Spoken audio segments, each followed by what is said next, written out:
The diner was silent, the kind of silence that precedes a storm. 10 men in black tactical gear stood like statues by the doors, their presence turning the air to ice. At the center table sat Giancarlo Vallon, his deep red suit a splash of blood against the faded linoleum. "We don't want any trouble, sir," Soraya said, her voice steady despite the tremor in her hands as she clutched a coffee pot. "The lease isn't up until the end of the month." Jan didn't look up. He adjusted his white cuffs, his sharp jawline set in stone. "The lease is irrelevant when I own the street, Ms. Avell." He signaled to his assistant. A thick, leather-bound death warrant for the property was slid across the table. "Sign it, and you walk away with enough to live comfortably. Refuse, and the bulldozers arrive at dawn. You'll have to go through me first." The voice came from the kitchen. Mama Therese stepped out, her wooden cane clicking rhythmically against the floor. She didn't look at the guards. She didn't look at the guns. She walked straight to the most feared man in the city. Jian's hand froze over the document. "Cairo," the grandmother said, her voice like warm velvet and iron. "You've grown tall. But your eyes are still just as hungry as the night I found you in my alley." The guards moved to intercept her, but Jian let out a sound, a strangled, desperate gasp. To the horror of his men, the dragon of the Vallon syndicate didn't stand to fight. He stood, pushed back his chair, and dropped. The room held its breath as Giancarlo Vallon, in his $5,000 suit, pressed his forehead toward the dusty floor in a deep, traditional bow of absolute submission. "Mama," he whispered, his voice cracking. "I didn't know it was you." The morning light filtered through the diner's grease-stained windows, casting long, nervous shadows across the floor where Giancarlo Vallon had knelt only hours before. The heavy silence of his departure still lingered, a ghostly weight that made the clinking of silverware sound like gunshots. Soraya moved mechanically, her mind a blurred loop of that impossible image, the man who had threatened to erase their existence bowing as if he were a common servant.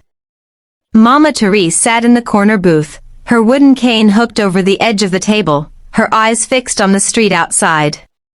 She hadn't said a word since the red suit vanished into a motorcade of black SUVs. "Mama, you have to tell me," Soraya whispered, leaning over the counter, her voice trembling. "Who is he? Men like that don't just bow. Especially not to us." "He's a boy who was taught to survive, Soraya," Mama Therese replied, her gaze never wavering. "But it seems he's forgotten how to live." Soraya turned back to the table Jian had occupied. It was cleared, wiped down with a sanitized rag, but a single object remained tucked under the edge of the sugar dispenser. She reached out, her fingers brushing cold metal. It wasn't a bill. It wasn't a standard coin. It was a heavy, 24-karat gold medallion, the size of a silver dollar. On one side was the intricate, embossed head of a dragon, on the other, a series of serial numbers etched with surgical precision. It was a Vallon syndicate marker, a token of absolute favor that could buy a building or end a life. A cold shiver raced down Soraya's spine. To anyone else, it was a fortune. To her, it felt like a brand. She held the gold up to the light, and for a moment, the diner seemed to shrink. The peeling wallpaper, the cracked vinyl of the booths, the smell of burnt coffee, everything that felt like home was suddenly precarious. The neighborhood was changing. Through the window, she noticed a black sedan parked across the street. Two men in dark glasses stood by a fire hydrant, not moving, not talking, just watching. The Vallon syndicate hadn't just visited, they had moved in. Jian hadn't just left a tip. He had left a claim. Soraya clutched the coin tight, the sharp edges of the dragon's scales digging into her palm. She looked at her grandmother's calm, aged face and realized with a jolt of terror that the safe world Mama Therese had built for them was gone. They weren't just waitresses in a roadside diner anymore. They were the keepers of a monster's heart, and the rest of the city was about to find out. The rain 20 years ago had a different sound, a frantic, rhythmic drumming against the corrugated metal of the alleyway.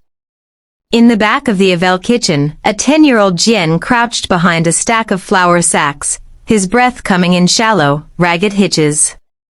His oversized jacket was soaked through with a mixture of freezing rainwater and the dark, sticky reality of a lip split open by a street soldier's ring. He was a shadow among shadows, waiting for the inevitable kick that usually followed a mistake in the Valen territories. Instead of a boot, he heard the heavy, rhythmic thud of a slow walk. Mama Therese hadn't used a cane back then, but her presence was just as tectonic. She didn't scream when she saw the boy shivering in the dark. She didn't call the police, who were often more dangerous than the gangs. She simply set a wooden stool near the stove and beckoned him with a hand that smelled of rosemary and yeast. "Sit," she had commanded. It was the first time anyone had spoken to him without the intent to take something away. Jian had hesitated, his eyes darting toward the exit, his body coiled to run. But the warmth of the kitchen was an ambush he couldn't resist. He sat, his small frame looking even smaller against the backdrop of the massive industrial oven. He watched with wide, wary eyes as she ladled a thick, amber-colored stew into a ceramic bowl. The steam rose in swirling ribbons, carrying the scent of slow-cooked beef and spices he couldn't name. "Eat slow, Cairo," she said, using the name he had whispered through broken teeth. The belly doesn't know how to handle sudden kindness when it's been empty too long. As he ate, the tremors in his hands began to subside. He looked at her, this woman who had no reason to help a child of the syndicate, and saw a strength that didn't require a weapon. He saw the lines around her eyes and the way she stood, unyielding against the world outside her door. "They say I have to be like them," Jian whispered, his voice cracking. "They say if I'm not hard, the world will break me." Mama Therese leaned over the counter, her dark brown eyes locking onto his. She reached out, not to strike, but to gently wipe a smudge of soot from his forehead. "The world is hard, Cairo. It is stone and iron and cold winter nights," she said, her voice a low, melodic anchor. "But you don't have to be. A diamond is hard, and it shatters. But a seed? A seed is soft, and it's the only thing that can break through the earth to find the sun. Remember that when the red suits come calling." In the present day, standing in the middle of his penthouse, Jian closed his eyes and could almost taste the stew. He felt the weight of the gold medallion he had left behind, realizing it was a poor substitute for the promise he had failed to keep. The air inside the Valen Syndicate's glass-walled boardroom was thin, filtered through expensive ventilation and the stifling scent of fear. Jian stood by the floor-to-ceiling window, the city lights below looking like a circuit board he had finally mastered. His deep red suit jacket hung on the back of his chair, leaving him in a crisp white shirt that seemed too bright for the dark thoughts swirling in the room. Kenji, a man whose face was a map of scars and calculated cruelty, tossed a file onto the mahogany table. "The Avel property," Kenji began, his voice a gravelly rasp. "The demolition crews were scheduled for 0600. The bulldozers are idling on the curb, and the men are asking why the order was rescinded. We need that block for the transit hub, Jian. One little diner is holding up a $50 million expansion." Jian didn't turn around. He watched a single raindrop trail down the glass, thinking of the rosemary-scented kitchen of his youth. "The diner stays," he said, his voice dangerously low. Kenji scoffed, pacing the length of the room. "The neighborhood is talking. They saw the motorcade. They saw you go in there. Some of the street soldiers are saying you walked out looking different. If we don't clear that lot, it looks like the Valens are soft. It looks like a common waitress and an old woman with a stick stood up to the dragon and won." Jian finally turned. The movement was slow, predatory. His eyes, usually as cold and polished as obsidian, held a flicker of the fire Mama Therese had seen 20 years ago. The silence stretched until Kenji visibly shifted, his hand hovering near the lapel of his coat. "You think this is about land?" Jian asked, stepping into the light. He walked toward Kenji until they were inches apart, the height difference making the second-in-command look suddenly small. Jian reached out, straightening Kenji's tie with terrifying precision. "That diner is the only ground in this city that isn't soaked in filth. It is the only place that isn't for sale. Jian, the board won't." "The board does what I command," Jian hissed, his fingers tightening on the silk of the tie. He leaned in, his voice dropping to a whisper that carried the weight of a death sentence. "Listen to me very carefully, Kenji. You like your hands, don't you?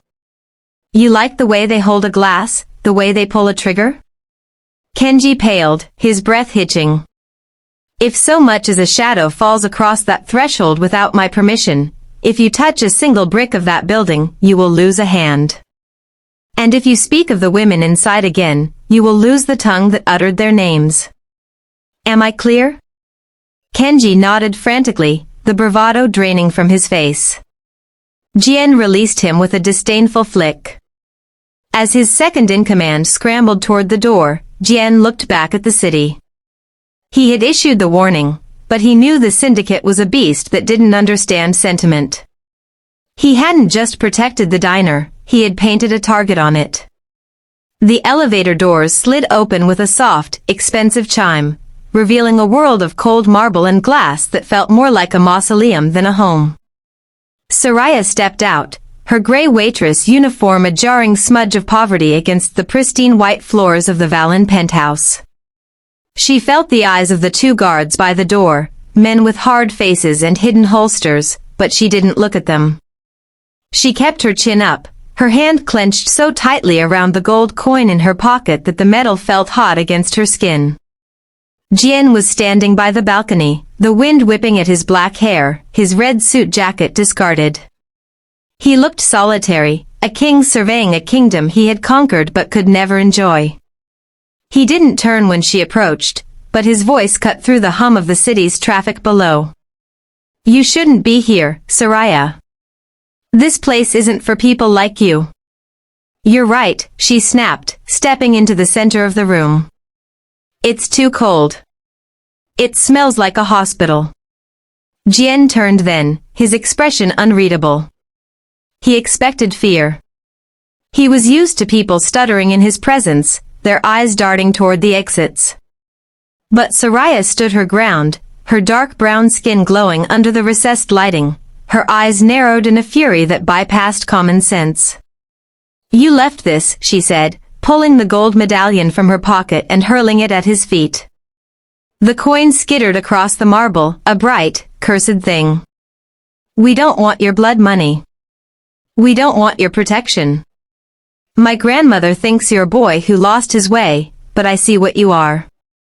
You're a monster, Jian. You're a man who buys silence and sells fear." Jian looked down at the coin, then back at her. For the first time in a decade, he felt a genuine spark of fascination. The way she raised her chin, the slight flare of her nostrils, the absolute refusal to bow, it was a mirror image of the woman who had saved him 20 years ago. She wasn't just a waitress, she was the living embodiment of the dignity he had traded away for power. "A monster?" Jian asked, his voice a low, dangerous purr as he took a step toward her. Most people would be careful how they speak to a monster in his own den. "What are you going to do?" Soraya challenged, her voice rising.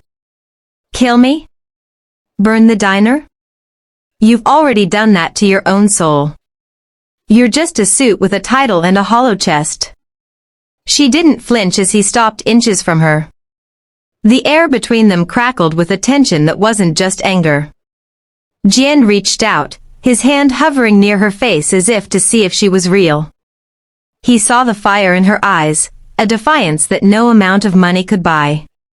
He realized then that he didn't want to break her, He wanted to see if that fire could burn away the ice inside him.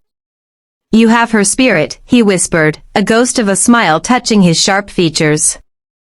"I have my own," she countered, turning on her heel toward the elevator. "Keep your gold, Cairo. We don't need it to survive. We've been doing just fine without you." As the doors closed, Jian remained standing in the silence, his eyes fixed on the spot where she had stood. He was mesmerized. He had spent his life making people small, but this woman had just made him feel like the smallest man in the room. The lobby of Valen Tower was a fortress of glass and silence, guarded by men whose suits cost more than the Avel Diner's annual revenue. When the revolving doors turned, it wasn't a business mogul or a high-ranking lieutenant who stepped out, but a woman in a dark blue skirt suit with silver curls and a wooden cane. The security team stiffened. Handsets were raised to mouths in frantic whispers. Two guards, broad-shouldered and imposing, stepped into Mama Therese's path. They were the swords of the Valen Empire, trained to neutralize threats before they reached the elevator. "Ma'am, you can't be here," one said, his voice a practiced growl. "This is a private facility." Mama Therese didn't stop. She didn't even slow down. She simply raised her cane and tapped the man's expensive leather shoe with the tip of the wood. "Son, I walked through neighborhoods that would make this marble look like a playground before you were born. Move aside. I have a boy to see." There was something in her voice, a quiet, unshakable authority that bypassed their training. They looked at her, then at each other, paralyzed by the realization that they couldn't use force against a grandmother who carried herself like a queen. They stepped back, a path opening as if by divine command, and watched as she entered the private elevator. When the doors opened to the top floor, Jian was waiting. He was standing behind his obsidian desk, the red of his suit clashing with the sterile gray of the office. He looked like a king on a throne, but as Mama Therese walked across the plush carpet, the illusion faltered. "Mama," he said, his voice caught between a warning and a plea. "You shouldn't have come here. It's dangerous." "My men." "Your men are children playing at war, Cairo," she interrupted, stopping at the center of the room.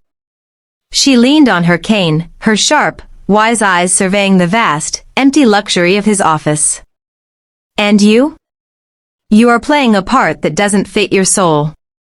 You've surrounded yourself with gold and glass, thinking it makes you strong, but it only makes you easy to see through."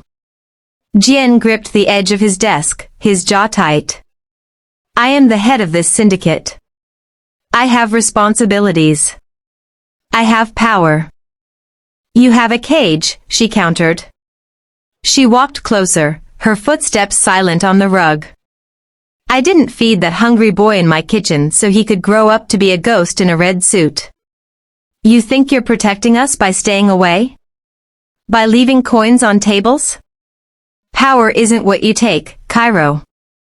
It's what you give back when the world expects you to be cruel." She reached out, the tip of her cane pointing toward his chest, right over his heart. "You're wearing a mask that's starting to crack. The question is, who will you be when it finally falls off?" Jian looked at the wooden cane, then at the woman who had never feared him. For a moment, the dragon was gone, and the boy was back, searching for a way home.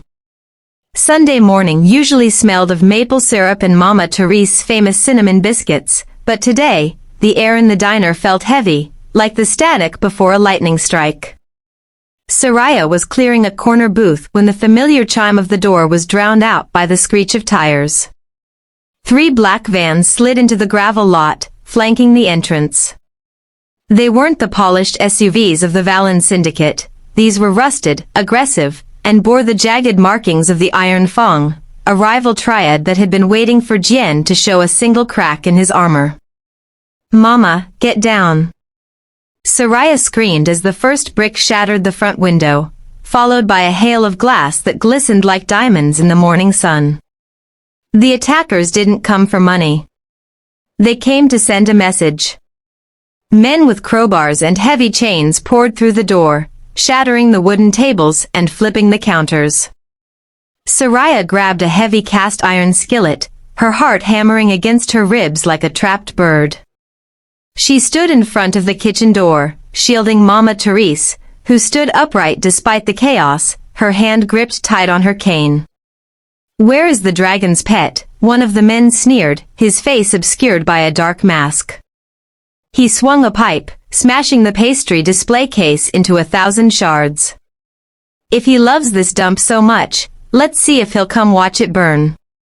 Miles away, in the hushed interior of his Bentley, Jian's phone buzzed with a priority alert from the hidden sensors he'd installed in the diner's rafters. He swiped the screen, and his blood turned to liquid nitrogen.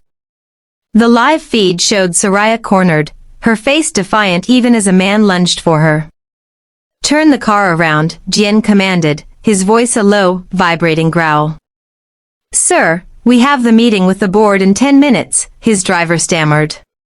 "If you miss this, Kenji will move to seize the chairmanship. You'll lose everything." Jian looked at the screen, at the woman who had called him a monster and the grandmother who had called him a son. He thought of the high-rise towers, the offshore accounts, and the red suits that felt more like a shroud every day. "I said turn the car around," Jian hissed, his eyes glowing with a terrifying, singular purpose. "Let them take the chair. Let them take the city. If a single hair on their heads is touched, I'll burn every skyscraper in this skyline to the ground myself." The Bentley roared, tires smoking as it whipped into a high-speed U-turn. Jian stripped off his silk tie and unbuttoned his cuffs, the dragon finally shedding the skin of a businessman. He realized with a clarity that stung like salt in a wound that he would trade every cent of his empire for one more bowl of stew in a kitchen that no longer existed. He wasn't going back to protect a property, he was going back to save the only people who knew his real name. The Bentley didn't stop at the curb, it mounted the sidewalk, the screech of its tires a war cry that silenced the chaos inside the diner. Jian was out of the door before the vehicle had fully settled, his movements a blur of controlled violence. He didn't look like a CEO anymore. He looked like the storm. He stepped through the shattered front window, the glass crunching beneath his polished shoes. The Iron Fang thugs turned, but they were too slow. Jian moved among them not with the grace of a dancer, but with the efficiency of a reaper. He took a pipe to the shoulder and didn't flinch, returning the blow with a strike that sent a man through a booth. But as he reached Soraya and Mama Therese, a masked man leveled a shotgun toward the grandmother. Jian didn't hesitate. He threw himself in the line of fire, his broad frame a shield of deep red silk. The blast echoed in the small space, a deafening roar that sent Jian staggering back against the counter. "Pyro!" Mama Therese's voice cut through the ringing in his ears. The remaining attackers, seeing the dragon bleed, retreated to their vans, the sound of sirens in the distance finally spurring their cowardice. Jian slumped to the floor, his white shirt blossoming with a jagged, crimson stain. His breath came in shallow, wet gasps, and for a moment, the light in the diner seemed to dim. "Soraya, get my kit from the back. The black bag under the sink. Now." Mama Therese's voice was no longer that of a grandmother, it was the sharp, clinical command of the trauma nurse she had been for 30 years. She dropped to her knees beside him, her wooden cane discarded. She didn't weep. Her hands, aged and spotted, were steady as she tore open his shirt. With practiced precision, she unpinned the silver brooch from her collar, a simple, sharp-backed ornament, and used it to hold a temporary pressure bandage in place. "Stay with me, boy," she murmured, her fingers pressing against his carotid artery. "You've got too much work left to do to die on my floor." Soraya returned, her face pale, and watched in awe as her grandmother worked. The woman who walked with a cane was gone, in her place was a healer with eyes of flint. She cleaned the birdshot wounds with an antiseptic that stung like a betrayal, her movements a mirror of the night she had stitched his brow in the alley 2 decades ago. Jian looked up at her, his vision blurring. The pain was an ocean, but her touch was the shore. I kept the brick safe, he managed to choke out, a faint, bloody smile touching his lips. Quiet, Mama Therese whispered, her hand resting briefly on his cheek. You saved the house, Cairo. Now let me save the sun. The morning sun rose over a neighborhood transformed. Yellow police tape fluttered in the breeze, and the charred smell of the skirmish still hung in the air, but the crowd that gathered outside the Avel diner wasn't there for the wreckage. Dozens of news cameras were perched like vultures, their lenses trained on the man standing on the cracked sidewalk. Jian Cairo Vallon looked different. His signature red suit was gone, replaced by a simple, charcoal black coat that draped over his bandaged chest. His face was pale, his jaw set not in its usual mask of arrogance, but in a look of harrowing clarity. Behind him stood the high-ranking members of the Vallon Syndicate, including a stone-faced Kenji, all watching with bated breath to see if their leader was about to commit career suicide.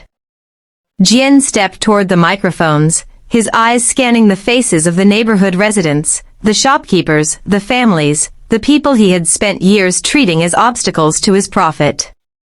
He looked at the shattered windows of the diner, where Soraya stood in the doorway, her arms crossed, watching him with a mixture of disbelief and dawning respect. For 10 years, I have called myself a king, Jian began, his voice amplified and steady, echoing off the brick walls. I thought power was the ability to take. I thought success was measured by how many people feared the name Vallon. I was wrong. A ripple of murmurs ran through the crowd. The dragon was speaking a language they didn't recognize, humility. To the people of this district, Jian continued, locking eyes with a camera. I apologize. I brought my war to your doorsteps. I valued steel and glass over the lives that built this community. He turned away from the cameras and faced the diner. Mama Therese stepped onto the porch, leaning on her wooden cane, her dark blue dress immaculate despite the blood that had stained her hands the night before. Jian walked toward her until he was at the base of the stairs. The syndicate members shifted uncomfortably. In their world, the boss never looked up at anyone. Then, Jian did the unthinkable. In front of his rivals, his men, and the entire city watching the live broadcast, he bent at the waist.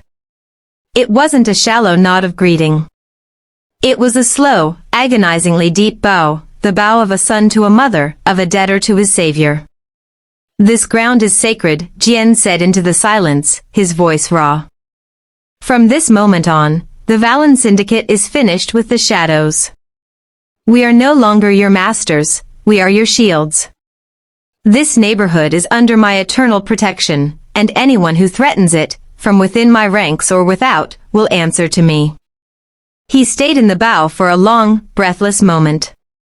When he finally stood, he didn't look at Kenji or the cameras. He looked only at Mama Therese. She gave him a single, firm nod. The mask had finally fallen, and for the first time in 20 years, Cairo was home. 6 months later, the smell of cinnamon and roasting coffee no longer had to compete with the scent of fear. The Avel Diner had been reborn, not into a sterile corporate franchise, but into a polished version of its true self. The windows were new and reinforced, the mahogany counter was buffed to a deep glow, and the exterior bore a discreet silver plaque that simply read, Sacred Ground. The door chimed, a light and melodic sound, but nobody in the crowded booths turned with a start. The neighborhood had grown used to the calm. In a corner booth, far from the cameras and the cold glass towers of the city center, Jian sat alone. The deep red suits had been retired to the back of a dark closet, replaced today by a simple, well-fitted black shirt with the sleeves rolled up. His jaw was still sharp, but the predatory tension in his shoulders had softened into something resembling peace. Soraya approached the table, moving with a fluid confidence. She didn't look like a girl looking over her shoulder anymore. She set a steaming ceramic bowl down in front of him, the scent of slow-cooked beef, rosemary, and thick gravy rising in a fragrant cloud. Mama says if you don't finish it this time, she's going to start charging you rent for the booth, Soraya said, a playful spark in her eyes. Jian looked up at her and smiled, a real smile that reached his eyes. Tell her I wouldn't dream of wasting a drop. He picked up the spoon, his hand steady. For years, he had dined in Michelin-starred restaurants where the plates were works of art and the air tasted of ego. None of it had ever felt like this. As he took the first bite, the rich, savory warmth of the stew bloomed on his tongue, dragging him back to the night behind the flour sacks, back to the promise of the seed breaking through the earth. Across the room, Mama Therese stood by the register, her wooden cane resting against the counter. She was watching him, her expression one of quiet triumph. She had seen the Valen syndicate dismantle its criminal ties, watched as Jian pivoted the organization into a legitimate security and community development firm that actually served the streets it once bled. She had watched a monster remember he was a man. Jian finished the bowl, the porcelain clinking softly as he set the spoon down. He wasn't the dragon of the city anymore. He was just Cairo, a man who had finally found the one thing his millions could never buy, a seat at a table where he was truly wanted. Outside, the city hummed with its usual frantic energy, but inside the diner, the recipe was finally perfect. The world was still hard, but for the first time in 20 years, Jian Cairo Valen was soft enough to be whole. I hope you enjoyed this journey from the lion's den to the dinner table.